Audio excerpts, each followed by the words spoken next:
अस्सलाम वालेकुम स्टूडेंट्स। मेरा नाम इंजीनियर ज़ीशान अकबर है।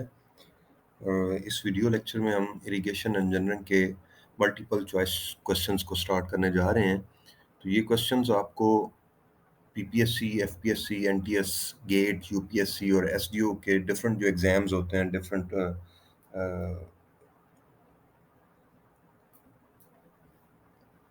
सर्विसेज के थ्रू, मतलब पब्लिक सर्विस कमीशन कोई भी है, एनटीएस है या कोई भी वापडा का एग्ज़ाम होता है, उसमें आपको ये हेल्प करेंगे।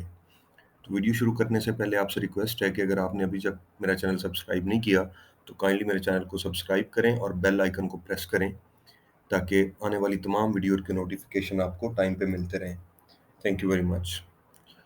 तो इस वीडियो में पहला जो क्वेश्चन मैंने ऐड किया है वो है कि इरिगेशन कैनाल्स, जो भी इरिगेशन कैनाल्स डिज़ाइन होती हैं या अलाइन करते हैं तो वो कहाँ अलाइन होती हैं, मतलब उनकी अलाइनमेंट ओरिजिनली किस लाइन के अकॉर्डिंगली होती है। डिफरेंट लाइंस हम पढ़ते हैं इरिगेशन के अंदर, रिज लाइन होती है, कंटूर, वैली और स्ट्रेट लाइन है। तो जो इरिगेशन कैनाल्स हैं, कैनाल्स डिफरेंट पर्पसेस के लिए, नेविगेशन के लिए भी यूज़ की जाती हैं और डिफरेंट पर्पसेस हैं इनके लिए। तो इरिगेशन कैनाल्स को स्पेसिफिकली किस अलाइनमेंट पे अलाइन किया जाता है, तो वो किस लाइन पे करते हैं इनको, दैट इज रिज लाइन। कि इरिगेशन कैनाल्स हमेशा रिज लाइन के अक्रॉस अलाइन होती हैं। Next question is the difference in level between the top of a bank and supply level in a canal. अब इसको मैं फिगर बना के आपको अगर शो करूं, फर्ज करें ये चैनल है, कोई भी कैनाल है, उसमें ये वाटर फ्लो कर रहा है। तो इस लेवल को हम कहेंगे कि ये यहाँ पे वाटर लेवल है और ये इसका सप्लाई लेवल है, ये फुल सप्लाई लेवल है, जो भी आप कह दें ये सप्लाई लेवल है। तो कभी भी कैनाल को फुली, मतलब फ्लो करने के काबिल नहीं किया जाता या उसको मतलब फुल सप्लाई पे डिस्चार्ज नहीं वो उसको इतनी अलाउड वैल्यू नहीं दी जाती है, उसकी एक्सकेवेशन इतनी नहीं होती है, उसमें डिस्चार्ज इतना नहीं छोड़ा जाता कि वो इसके बैंक्स को टॉप कर जाए। तो हमेशा हमेशा डिज़ाइन करते हुए full supply level of the canal और टॉप ऑफ बैंक के दरमियान कुछ डिफरेंस रखा जाता है। तो ये जो डिफरेंस है इसको हम क्या कहते हैं, this is called free board. मतलब ये वो डिस्टेंस है या वो ट्रैवल डिस्टेंस है जो किसी भी कैनाल के अंदर उसके सप्लाई लेवल से ऊपर रखा जाता है। तो मीन इस क्वेश्चन को जो ऑप्शन है that is B, this is free board.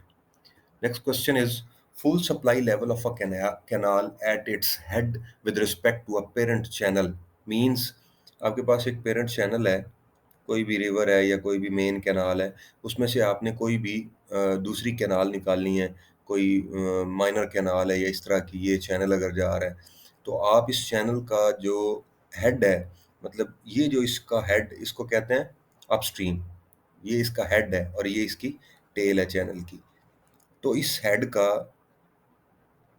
ये जो कैनाल है अपने पेरेंट से निकल रही है, इसका जो लेवल है या इसका जो हेड है, वो हम इस कैनाल के पेरेंट कैनाल के हिसाब से क्या रखते हैं या पेरेंट चैनल के हिसाब से क्या रखते हैं, दैट इज़ ऑलवेज यहाँ से इसका जो डिस्टेंस है या ये जो डिफरेंस है, जैसे हमने पीछे फ्री बोर्ड कहा है, तो यहाँ इसका आप दूसरे लफ्ज़ों में कह लें, फ्री बोर्ड जो है वो 15 सेंटीमीटर होता है। मीन आप डॉटर कैनाल को पेरेंट कैनाल से 15 सेंटीमीटर लोअर रखते हैं। The option for this question is B, 15 centimetre lower रखा जाता है अपनी पेरेंट से। The measure to remove water logging of a land, कि आपकी अगर कोई भी लैंड वाटर लॉग्ड है, आपने उसमें से वाटर लॉगिंग को रिमूव करना है, तो उसके लिए आप परकुलेशन को कंट्रोल करेंगे कैनाल में से और वाटर कोर्सेज में से। और दूसरा ये है कि आप जो ग्राउंड वाटर का रेजरवायर है, जहाँ पे ग्राउंड वाटर स्टोर होता है, उसमें आप उसका आप आउटफ्लो बढ़ा दोगे, मतलब उसमें से निकलने वाला जो पानी है आप पंपिंग करेंगे या किसी भी तरीके से। तो ये दोनों जो तरीके हैं, ये भी तरीका इस्तेमाल होता है वाटर लॉगिंग को रिमूव करने के लिए और ये भी इस्तेमाल होता है। It means the right option is C. Both A and B methods can be adopted to remove the water logging from the land. Next is uh,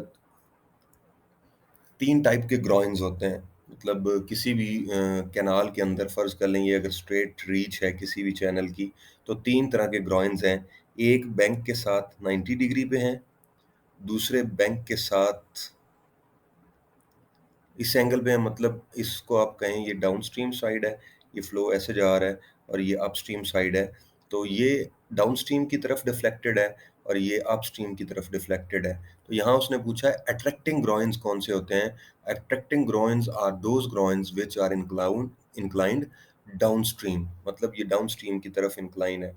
ये जो ग्रॉइन्स हैं, इनको अट्रैक्टिंग ग्रॉइन्स कहा जाता है, लेकिन कुछ लिटरेचर्स के अंदर इसको अट्रैक्टिंग ग्रॉइन्स भी कहते हैं, जो अपस्ट्रीम साइड पे इंक्लाइंड होते हैं। लेकिन टेक्स्ट बुक्स जो हैं या जहाँ से हम टेस्ट की तैयारी करते हैं, तो वहाँ पे इंक्लाइंड डाउनस्ट्रीम है, तो हम इसी को लेंगे कि ये डाउनस्ट्रीम साइड की जो साइड डाउनस्ट्रीम साइड पे जो इंक्लाइंड है ग्रॉइन, उसको हम अट्रैक्टिंग ग्रॉइन कहते हैं।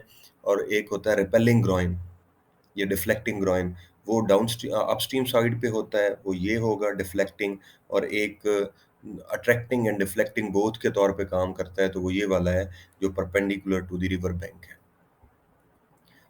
नेक्स्ट क्वेश्चन है, in a canal siphon the flow is, मतलब अगर साइफनिंग करें कैनाल की, साइफनिंग का मतलब ये है कि ये कैनाल है और इसके ऊपर आपने ड्रेनेज गुजारनी है। ये ड्रेनेज गुजर रही है इसके ऊपर से, यहाँ से इसका सेक्शन कट कर लें, तो ये जो कैनाल है, इसका फुल सप्लाई लेवल होता है। कैनाल का जो फुल सप्लाई लेवल है ना, इसके बेड लेवल से ऊपर है, मतलब इसके फ्लोर लेवल से ऊपर है, मतलब जो इसका सप्लाई लेवल है, full supply level of canal is above, अब ये इसका फुल सप्लाई लेवल है, above the floor level of drainage, ये ड्रेनेज है। तो इट मीन्स यहाँ पे एटमॉस्फेरिक प्रेशर एग्जिस्ट नहीं करेगा, तो हम कहेंगे दिस इज प्रेशराइज्ड फ्लो, कि यहाँ पे फ्लो जो है वो एटमॉस्फेरिक प्रेशर के अंडर फ्लो नहीं कर रहा, बल्कि वो प्रेशराइज्ड फ्लो है। तो प्रेशराइज्ड फ्लो को हम हमेशा पाइप फ्लो के नाम से जानते हैं। When a canal and a drainage approach each other at the same level, mean एक ये ड्रेनेज आ रही है और दूसरी कैनाल आ रही है, और इनको हमने क्रॉस करवाना है, मतलब एक ही लेवल पे ये एक दूसरे को क्रॉस कर रहे हैं, तो इसको हम नाम देते हैं लेवल क्रॉसिंग का। तो ऐसे स्ट्रक्चर को जो हम स्ट्रक्चर प्रोवाइड करते हैं कि ड्रेनेज का जो वाटर है या जो ड्रेनेज का पानी है, सप्लाई है, वो भी गुजर जाए और कैनाल की जो सप्लाई है वो भी गुजर जाए, लेकिन इनकी इंटरमिक्सिंग जो है वो कम से कम हो। तो ऐसी जो क्रॉसिंग स्ट्रक्चर प्रोवाइड किए जाते हैं, उसको हम लेवल क्रॉसिंग का नाम देते हैं। तो option C is the correct option. Next है, for smooth entry of water in a canal the angle between head regulator and water is kept, मतलब आप एक मेन कैनाल है ये वाली, इसमें से आपने वाटर सप्लाई करना है इस कैनाल को, ये कैनाल है।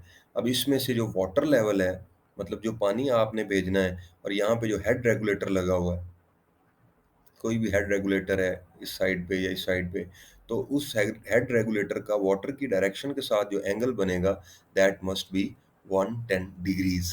तो option C is the correct option, कि जब भी आप वाटर की स्मूथ एंट्री रिक्वायर्ड है आपको कैनाल के अंदर किसी पेरेंट चैनल से, तो उस पे आप कितना एंगल मेंटेन करेंगे, दैट विल बी 110 डिग्री।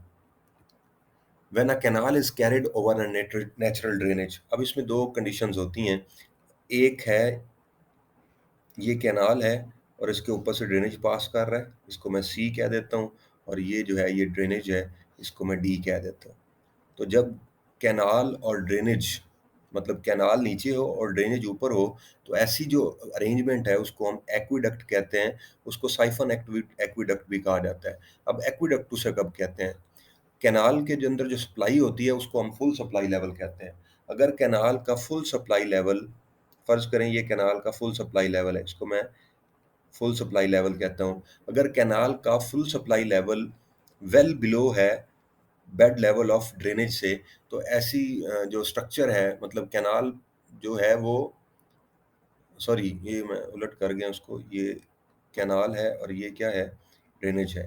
तो कैनाल ओवर ड्रेनेज है, मतलब कैनाल ऊपर है और ड्रेनेज नीचे है, तो ड्रेनेज का जो लेवल है, डिस्चार्ज लेवल, वो बिलो है कैनाल के बेड लेवल से, तो ऐसी अरेंजमेंट को हम एक्विडक्ट कहते हैं। लेकिन अगर यही कंडीशन चेंज हो जाए, मतलब नेक्स्ट मैंने ऐड किया इसी तरह क्वेश्चन है, when canal is carried over a natural drainage the structure provided is known as, उसको साइफन एक्विडक्ट भी कहेंगे, लेकिन उसके लिए शर्त है कि कैनाल ये ऊपर जा रही है, नीचे ड्रेनेज है, लेकिन ड्रेनेज का जो डिस्चार्ज लेवल है वो कैनाल के बेड लेवल से ऊपर है, मतलब ये आपका जो ड्रेनेज है उसका डिस्चार्ज लेवल या सप्लाई लेवल ये है, उसके अंदर वाटर लेवल। तो बेड लेवल से अगर ऊपर हो जाए तो उसको हम साइफन एक्वीडक्ट कहेंगे। अगर बेड लेवल से नीचे रहे उसका डिस्चार्ज तो फिर उसको हम सिंपली एक्वीडक्ट कहेंगे। स्टेटमेंट पे डिपेंड करेगा। अगर यही स्टेटमेंट आती है, ये जो लिखी हुई है स्टेटमेंट, यहाँ पे कोई भी तज़किरा नहीं है, कोई भी उन्होंने मेंशन नहीं किया कि लेवल किस तरह का है फ्लो का, तो आप फिर उसको एक्वीडक्ट का नाम देंगे। नेक्स्ट है सुपर पैसेज। अब सुपर पैसेज किसको कहते हैं? पीछे हमने देखा है कि अगर कैनाल जो है वो ड्रेनेज के ऊपर है, लेकिन सुपर पैसेज के अंदर उलट काम है कि आपकी जो कैनाल है वो नीचे आ गई है और ड्रेनेज जो है वो ऊपर है। मतलब इस तरह का ये स्ट्रक्चर बनेगा। कैनाल, ड्रेनेज ओवर कैनाल, वो था कैनाल ओवर ड्रेनेज, तो यहाँ पे है ड्रेनेज ओवर कैनाल। अब सुपर पैसेज के केस में कंडीशन क्या है? If full supply level of canal, this is full supply level of canal is well below the bed level of drainage. मतलब जो इसका बेड लेवल है, इसका जो एंड वाला लेवल है इसकी फुट फाउंडेशन का, वो स्लैब का, जो भी फुटिंग आपने वहाँ पे बनाई है क्रॉसिंग के क्रॉसिंग की लोकेशन पे, तो उसकी ये बेड लेवल है। तो बेड लेवल से फुल सप्लाई लेवल में अगर डिफरेंस हो और जो फ्लो है वो एटमॉस्फेरिक प्रेशर के अंदर फ्लो कर रहा है, तो ऐसी जो कंस्ट्रक्शन है या ऐसा जो स्ट्रक्चर है उसको हम क्या कहेंगे? Super passage. इसी तरह आगे आता है साइफन सुपर पैसेज। इसमें डिफरेंस है कि आपकी ड्रेनेज ऊपर है, ये कट मैंने दे दिया, यहाँ पे कैनाल है। अब कैनाल का जो फुल सप्लाई लेवल है वो ड्रेनेज के बेड लेवल से ऊपर चला गया है, ये फुल सप्लाई लेवल है। तो इसको हम कैसे लिखेंगे? If full supply level of canal is above the bed level of drainage, then the structure constructed is known as siphon superpassage, or simply this is known as siphon। तो इसको हम siphon भी कह देते हैं। साइफन सुपर पैसेज भी इसी का नाम है, साइफन भी इसी का नाम है, लेकिन इसमें शर्त है कि ड्रेनेज ऊपर होगी और कैनाल नीचे होगी। दूसरे में वो जाके आता है, जैसे हमने साइफन एक्विडक्ट कहा है, तो साइफन एक्विडक्ट को सिंपली साइफन नहीं कहते, क्योंकि वहां पे कैनाल ऊपर होती है और ड्रेनेज नीचे होती है। नेक्स्ट, इन अ सरदा टाइप फॉल, मतलब एक फॉल्स हैं डिफरेंट टाइप की, तो उनमें एक फॉल टाइप है सरदा टाइप, मतलब बेसिकली यूज होती है। तो वो कहता है रेक्टेंगुलर क्रस्ट की अगर सरदा टाइप फॉल है तो उसमें डिस्चार्ज कितना, मतलब अलाउड है, मैक्सिमम डिस्चार्ज जो है वो कितना है? That is 14 cumecs. इसको एज इट इज याद कर लें, थ्योरेटिकल क्वेश्चन है। Next, for the stability of a structure against seepage. फर्ज करें आपने कोई डैम टाइप स्ट्रक्चर बनाया है, ये इसकी अपस्ट्रीम साइड पे ये वाटर स्टोर है और इसकी सीपेज होती है, यहाँ से फ्लो नेट्स के ज़रिए से या किसी भी तरीके से यहाँ से सीपेज होकर पानी जो है वो डाउनस्ट्रीम साइड पे चला जाता है। ये अपस्ट्रीम साइड है और ये डाउनस्ट्रीम साइड है। तो वो कहता है खोसला क्रीप थ्योरी के मुताबिक अगर आप सीपेज प्रेशर को कंट्रोल करना चाहते हैं, इस स्ट्रक्चर को स्टेबल बनाना चाहते हैं, तो क्रिटिकल एग्जिट ग्रेडियंट की वैल्यू क्या होनी चाहिए? क्रिटिकल एग्जिट ग्रेडियंट को हम IC से शो करते हैं, तो वो कितना हो?